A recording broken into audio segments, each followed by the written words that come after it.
Hey guys, welcome back to another video making a server for React Native mobile app. So in the previous video we created our register functionality which saved to our database. In this one we'll go ahead and create a get functionality which will retrieve the information about a user that is currently logged in. So we'll keep this get method and we'll add some tweaks to it. So let's get rid of res.send, and wherever it says slash, type auth there. So that's our auth middleware. Our auth middleware will quickly run all of this first, then it'll come back and it'll return whatever it finds. If it finds that there's an error, it'll return that first and it won't continue this method at all. So in here, let's do a try and a catch, and let's set up our catch first. In the catch, let's do console.error e.message and then res.status 500.send server error, just like that. Cool. Do const user equals await user.find by id rec.user.id. now this will pull everything. So what we're going to do is dot select, and we're going to say minus password. So that's going to remove the password field from the object that's returned. And then let's also add a sync here to turn this into an async function. And then let's type await res.json user. So that will go ahead and send our user object. So if we test that, let's go ahead and load up get is fine. What we want to do is type http://localhost 5000/users, just like that. And in our headers, type x-auth-token, and we want to put our token we retrieved here when we registered into that. Paste that there, click send, and there we go. We should get our user information. So now let's go ahead and create our login functionality. So our login functionality will be slightly similar to our register one with a few caveats. So what we can do is let's go ahead and copy our register post and then paste that in. Now with our login, we're going to do change /register to login.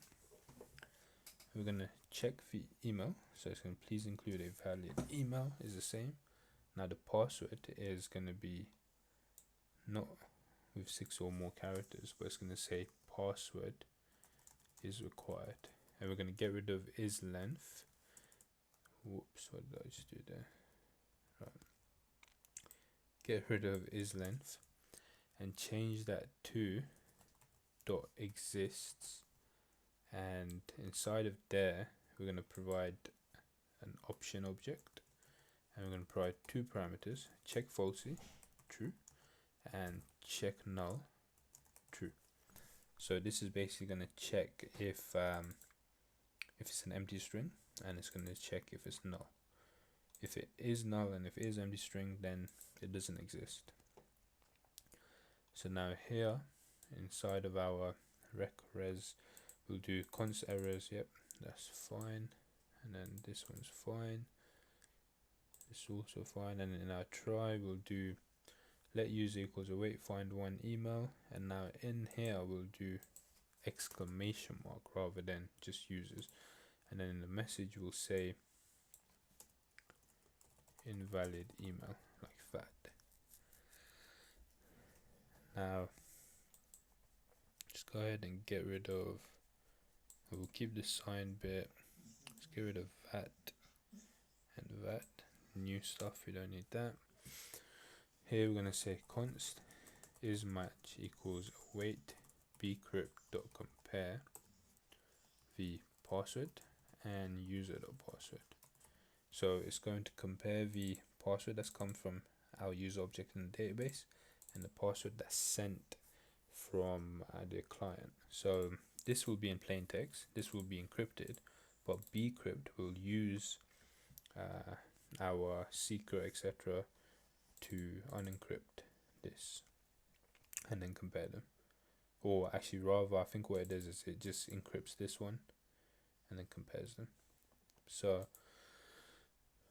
then we'll do if exclamation mark is match, so it is not match, return res.status 400.json. We'll type errors, and then there'll be an array of objects, which will be message, password incorrect, param, password, and location, body. So here we're sending the value of email back. We're not going to send the password back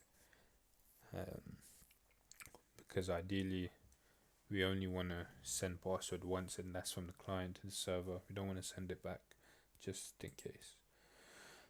So once we've done that, we'll do our payload the same, and then our JSON web token.sign is also the same. Yep, everything is the same there. So we can save that, and we can go ahead and try to log in. So change get to post, and then we'll bring this one. Change register to login, and we'll click body raw JSON. Same, we'll do email and password like that. And then if we send an empty one, let's see, there we go. Please include valid email, password is required. So who did we did test that email. So let's type test@email.com 123456, send, and there we go, we logged in successfully. And we can double check that it was successful by seeing if we can retrieve a user from it. Yep, cool. So now that we've done that, we want to go ahead and do our to-do routes. So we'll do that in the next video. Thank you guys for watching.